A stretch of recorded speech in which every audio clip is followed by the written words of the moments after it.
আসসালামু আলাইকুম।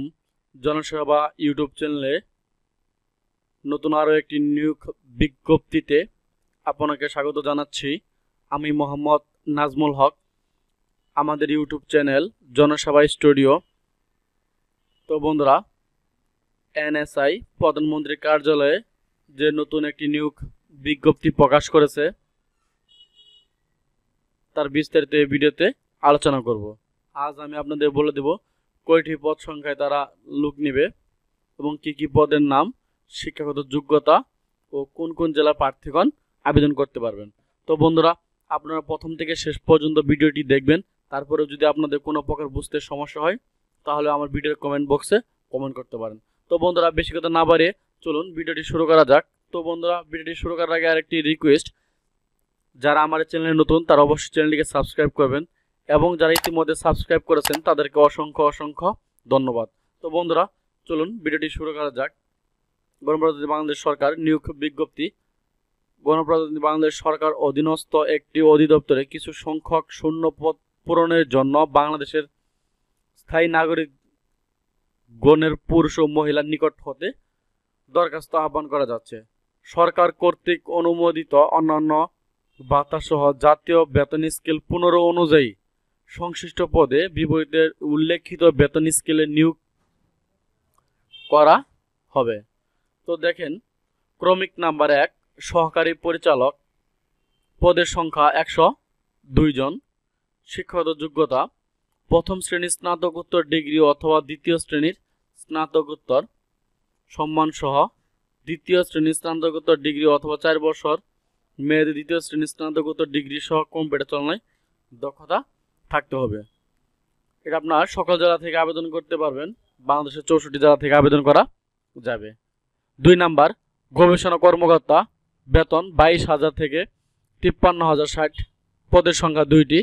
প্রথম শ্রেণীর স্নাতকোত্তর ডিগ্রি অথবা দ্বিতীয় শ্রেণীর স্নাতকোত্তর সহ দ্বিতীয় শ্রেণীর স্নাতকোত্তর ডিগ্রি অথবা 4 বছর মেয়াদী দ্বিতীয় শ্রেণীর স্নাতকোত্তর ডিগ্রি সহ কম্পিউটার চালনায় দক্ষতা থাকতে হবে।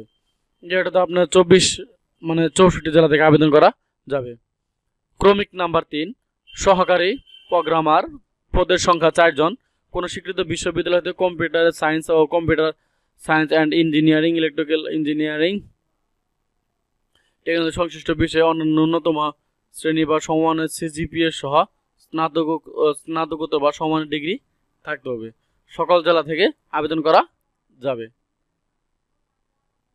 4 নাম্বার ফিল্ড অফিসার, পদের সংখ্যা 779টি। দ্বিতীয় শ্রেণীর স্নাতকোত্তর বা সমান ডিগ্রি সহ কম্পিউটার চালানোর দক্ষতা থাকতে হবে।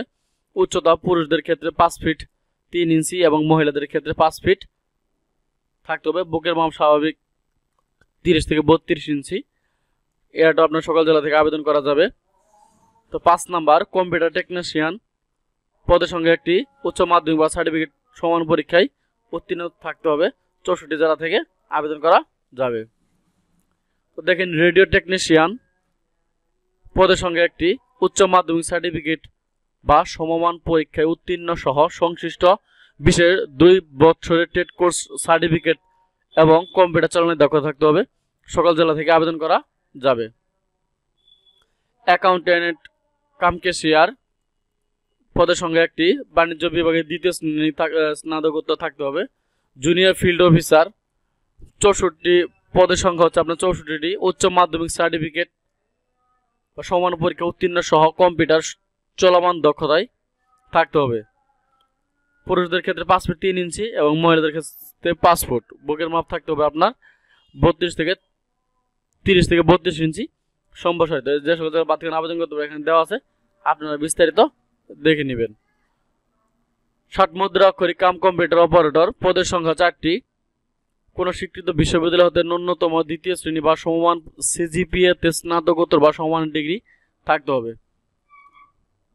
বাংলায় প্রতি মিনিটে সর্বনিম্ন 45 শব্দ, ইংরেজিতে প্রতি মিনিটে সর্বনিম্ন 70 শব্দ। কম্পিউটার ও মুদ্রা অক্ষরিক সর্বনিম্ন গতি থাকতে হবে আপনার বাংলায় থাকতে হবে 25 এবং ইংরেজিতে থাকতে হবে 30 শব্দ। ফটোগ্রাফার, পদের সংখ্যা 2। উচ্চ মাধ্যমিক স্কুল সার্টিফিকেট বা সমান পরীক্ষায় উত্তীর্ণ সহ বিভিন্ন ধরনের ক্যামেরা পরিচালনা ও ফটোগ্রাফিতে প্রশিক্ষণপ্রাপ্ত হতে হবে। 64 জেলা থেকে আবেদন করা যাবে। তো দেখেন 11 নম্বর ওয়্যারলেস অপারেটর 64টি, পদের সংখ্যা 64, উচ্চ মাধ্যমিক স্কুল সার্টিফিকেট বা সমান পরীক্ষা উত্তীর্ণ সহ বৈদ্যুতিক এবং বেতার যন্ত্রপাতি এবং যোগাযোগ নিয়মাবলী সম্বন্ধে মৌলিক জ্ঞান সম্পন্ন হতে হবে। যেসব জেলা প্রার্থীগণ আবেদন করতে পারেন তার বিস্তারিত দেওয়া আছে, এখান থেকে ভালোভাবে পড়ে নেবেন। আপনাদের যদি এখানে বুঝতে কোনো প্রকার সমস্যা হয়, আমার ভিডিও যে ডিসক্রিপশন বক্সে লিঙ্ক দেওয়া থাকবে সেই লিঙ্কে প্রবেশ করে বিস্তারিত সার্কুলারটি আপনারা ডাউনলোড করে নিয়ে পড়তে পারবেন। দেখেন অফিস সহকারী কাম কম্পিউটার অপারেটর মুদ্রাক্ষরিক, পদের সংখ্যা 41। শিক্ষাগত যোগ্যতা হচ্ছে আপনার কোনো স্বীকৃতি বোর্ড হতে ন্যূনতম দ্বিতীয় বিভাগ বা সমান সিজিপিএতে উচ্চ মাধ্যমিক সার্টিফিকেট পাস হতে হবে। বাংলা ও কম্পিউটার চালানোর দক্ষতা থাকতে হবে। বাংলায় হতে হবে আপনার 20 শব্দ, ইংরেজি হতে হবে 20 শব্দ। যেসব জেলা প্রার্থীগণ আবেদন করতে পারবেন তার বিস্তারিত এখানে দেওয়া আছে। ওয়াচার কনস্টেবল 570 জন, মাধ্যমিক স্কুল সার্টিফিকেট বা সমমান পরীক্ষা উত্তীর্ণ, উচ্চতা পুরুষদের ক্ষেত্রে 5 ফিট 4 ইঞ্চি এবং মহিলাদের ক্ষেত্রে 5 ফিট। সকল জেলা থেকে আবেদন করা যাবে। ডেসপাচ রাইটার, পদের সংখ্যা 1টি, উচ্চ মাধ্যমিক সার্টিফিকেট পরীক্ষা উত্তীর্ণ হতে হবে বা সমান সিজিপিএতে এবং উচ্চ মাধ্যমিক থাকতে হবে। তারপর দেখেন অফিস সহায়ক 53 জন, কোনো স্বীকৃত বোর্ড হতে মাধ্যমিক স্কুল সার্টিফিকেট বা সমান পরীক্ষায় উত্তীর্ণ। যে সকল জেলা প্রার্থীগণ আবেদন করতে পারেন তার বিস্তারিত এখানে দেওয়া আছে। তো দেখেন শর্তাবলী, বয়স হতে হবে আপনার 31/12/2020 তারিখে। সাধারণ প্রার্থী, মুক্তিযোদ্ধা, শহীদ মুক্তিযোদ্ধার পুত্র কন্যা সন্তান, এতিম মহিলা, ক্ষুদ্র গোষ্ঠী বা আনসার গ্রাম প্রতিরক্ষা সদস্যদের কোঠার প্রার্থীর ক্ষেত্রে বয়স 30 বছর, জন্ম তারিখ সর্বোচ্চ 1991 পর্যন্ত। মুক্তিযোদ্ধার, শহীদ মুক্তিযোদ্ধার পুত্র কন্যা ও শারীরিক প্রতিবন্ধীদের ক্ষেত্রে সর্বোচ্চ 32 বছর। অনলাইনে আবেদনপত্র পূরণ প্রার্থীকে টেলিটক ওয়েব অ্যাড্রেস cnp.teletalk.com.bd এর মাধ্যমে নির্ধারিত আবেদন ফর্ম পূরণ করে অনলাইনে রেজিস্ট্রেশন কার্যক্রম এবং ফ্রি জমাদান সম্পন্ন করতে হবে। অনলাইন আবেদন ফর্ম পূরণ ও অন্যান্য সাধারণ নির্দেশনা উক্ত ঠিকানায় লিঙ্কে পাওয়া যাবে। পরীক্ষা ফি বাবদ ক্রমিক নম্বর 1 থেকে 3 আপনি যে পোস্টে আবেদন করবেন তার লিঙ্কে বিস্তারিত এখানে দেওয়া আছে। তো দেখেন 1 থেকে 3 নং পদের জন্য আপনার পরীক্ষা ফি হচ্ছে 700 টাকা। ক্রমিক নাম্বার 4 থেকে আপনার 4 থেকে বর্ণিত পদের জন্য ফি 500 টাকা এবং ক্রমিক নাম্বার 5 থেকে 13 উল্লেখিত পদের জন্য 100 টাকা এবং ক্রমিক নাম্বার 14 থেকে 16 বর্ণিত পদের জন্য ফি বাবদ 50 টাকা টেলিটক প্রিপেইড এর মাধ্যমে আপনাদের জমা দিতে হবে। তো দেখেন আপনারা যে আবেদন করবেন,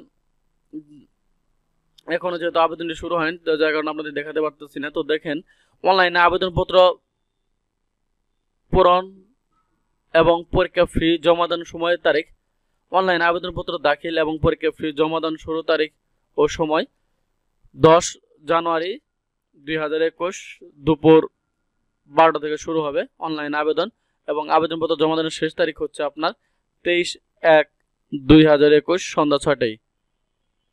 উক্ত সময়ের মধ্যে শুধুমাত্র ইউজার আইডি প্রাপ্ত প্রার্থীগণই পরবর্তী 72 ঘন্টার মধ্যে অর্থাৎ 26/1/2021 সন্ধ্যা 6টার মধ্যে পরীক্ষার ফি জমা দিতে হবে। তো বন্ধুরা, এই হলো আজকে ভিডিওর বিষয়বস্তু। যারা এতক্ষণ ধৈর্য সহকারে আমার ভিডিওটি দেখেছেন তাদেরকে অসংখ্য ধন্যবাদ। নিত্য নতুন চাকরির আপডেট পেতে আমার চ্যানেলটিকে অবশ্যই সাবস্ক্রাইব করে রাখবেন। ভিডিওটি ভালো লাগলে শেয়ার করবেন এবং আপনার বন্ধুদের মাঝে জানিয়ে দিবেন। বন্ধুরা, যে কোনো আপডেট চাকরির খবর আমার এই চ্যানেলে প্রকাশ করা হয়।